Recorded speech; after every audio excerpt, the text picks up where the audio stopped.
This is a 3-year-old mare I have in training. Had her in for a couple weeks.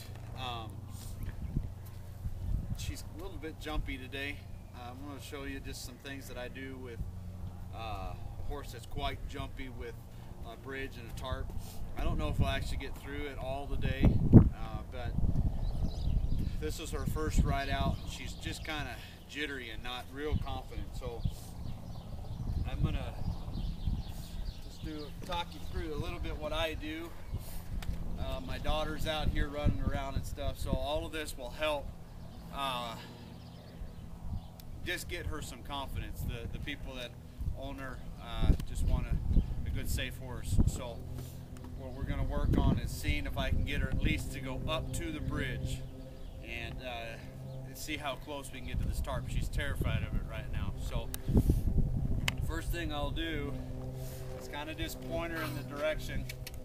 Okay, and you can see, go ahead and show the bridge and the tarp what she's scared of. Okay, Kayla, you need to go over by mom. You need to go to mom. Okay, so I'm just gonna let her be right here. She wants to back up from it, so I'm gonna stop her from backing because I don't want that to be her avenue of release. Okay, so some of it I'm going to push her a little bit harder. There, okay, we're a little bit closer. Now, I don't want to just terrify her. I want to inch up there so she can get used to it. If I can't do it on her back, sometimes what I'll do is I'll get off and I'll kind of walk up to it. So we'll kind of just check where we're at. It can be safer, especially on a horse that is as jumpy as she is about this stuff, to do it on the ground first. Okay, you can see how very attentive it is. She's wanting to back up. So what I'll do here a lot of times is I'll just let her sit and get comfortable at this stage, and then I'll inch forward. Again, if she's constantly going back and forth and just not wanting to pay attention to the rider, sometimes I'll get off and let them get up there as closer. Sometimes they'll follow you closer on the ground than they will on your back. Okay, there, that's better. Okay, so what I'm going to do is she got a little closer. I'm just going to keep her pointed towards it. Okay, and then I'm going to just leave her alone. Let her get comfortable again. Okay. We'll work towards this bridge first. Okay, so she's. Okay, good. Okay, now she's really locked on that bridge. Hopefully we can get her to forget about this part for the time being. I want her to focus on this bridge. Okay, she's already nervous enough. So when you're doing this, like I said, especially on a horse like this, you want to be able to sit really well. Okay, if you're not real confident in this, you need to have somebody out here just to make things safer. And again, if you're really uncomfortable sitting on a horse that might jump, get off and try to walk them to it. Something similar to, okay, and she's not going to walk over there real great at the beginning. Okay. Okay, you can tell by the way she's walking that she's real nervous. Okay, keeping those eyes on there.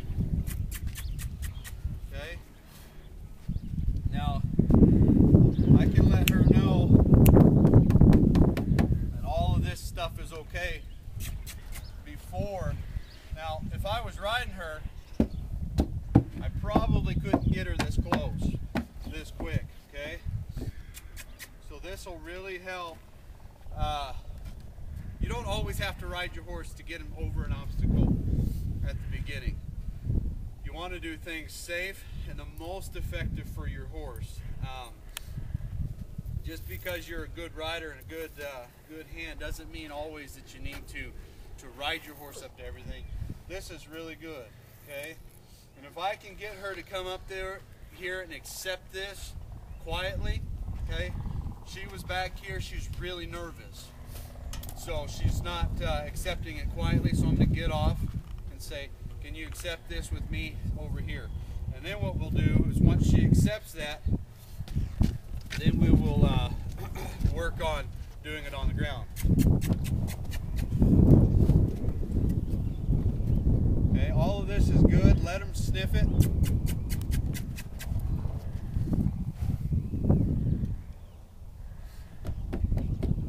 Let them hear the noises and sounds of it.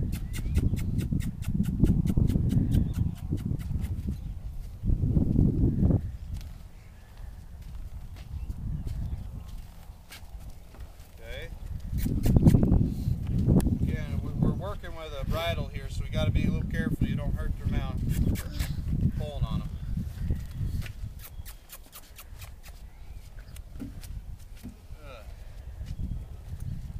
She's a lot more calm around it now, okay? But here she's kind of locked in between the fence, so you want to be careful.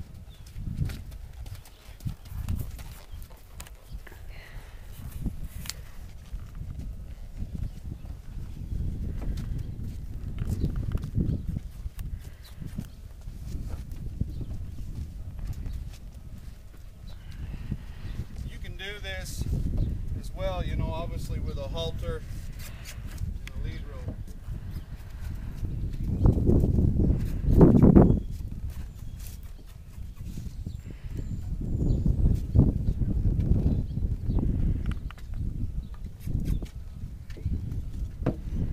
Okay. Now we got her comfortable and she's not totally scared of it. What I'll do is I'll bring her back over here.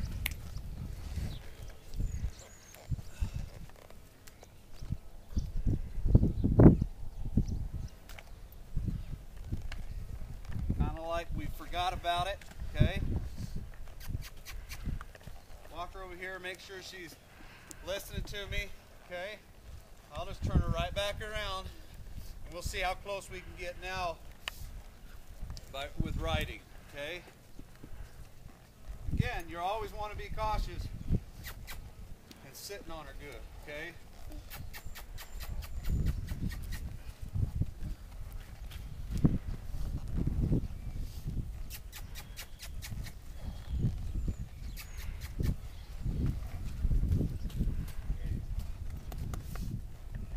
Now that enabled us to get a whole lot closer by me getting off.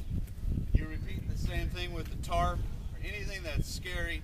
Even if you're out on the trail, you know, depending on how your horse leads and so on, you might want to leave a halter on him and a lead rope. And even on the trail, when you're out working, you can do the same principle. Get off and lead your horse up there and let them kind of get familiar with it without you on their back. It's safer, and it also allows your horse to be a lot more relaxed.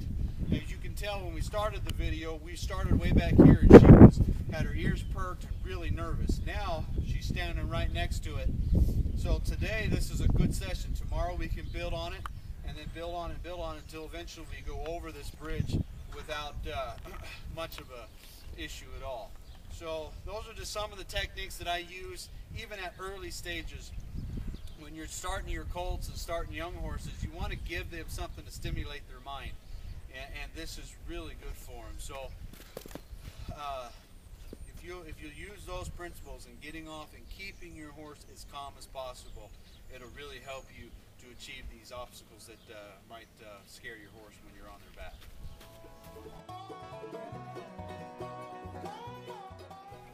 I've been working this mare with those principles for about 15 minutes. What you saw me do, I did that for a little bit longer after we stopped the video, and then I took her out in the arena and just kind of worked her, bent her head, got her off my legs, got her really paying attention to me and kind of focused on me. And then I brought her over here, and she was getting real comfortable putting her head up there, but she wasn't willing to get up on there. So I went ahead and put some spurs on just to get that little extra encouragement. I wasn't banging on her, it's just that little bit of extra to say, hey, we need to go forward, because what happens to some of these horses, they get scared and they want to back up. So they need to know that backing up is not an option. Really all I was looking for is to put one foot up on the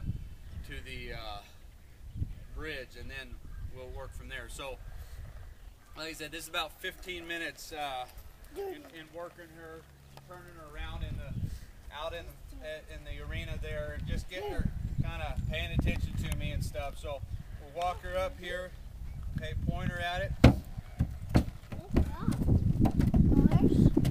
Okay. Now again, that was because we stayed calm. I did get a little extra impulsion with the spurs, but we didn't use them hard. They're just there to say we need to keep our mind focused on going forward over this bridge. You can see how calm she went over it. So, and you can see how relaxed she is right now. That is the key to any kind of training, is keeping your horse relaxed and calm in every maneuver. And this is technically a maneuver because it's going over an obstacle and so on. So if you use those principles, you can see she's not hot and sweaty, so I haven't really worked her up really hard and got after her really hard to get her over that. It's just patience and saying just basically trust me. And if you use those principles and get her used to it first, and then just stay consistent at it and stay quiet, it'll really help you with these kind of obstacles.